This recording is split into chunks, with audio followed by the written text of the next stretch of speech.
পিলখানায় BDR সদর দফতরে শনিবার আরও ৩টি গণকবরের খোঁজ মিলেছে।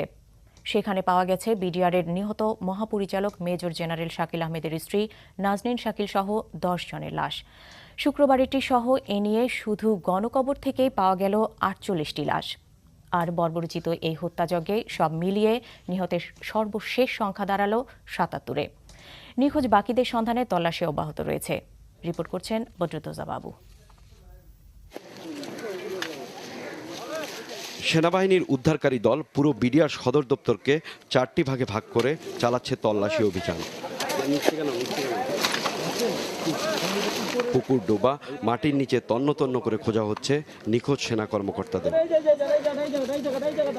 শনিবার সকালের দিকে ১৩ ব্যাটালিয়নের সামনের মাঠের পাশের সবজির বাগানে খোঁজ মেলে একটি গণকবরের। এর পাশেই মিলল আরও ২টি গণকবরের সন্ধান।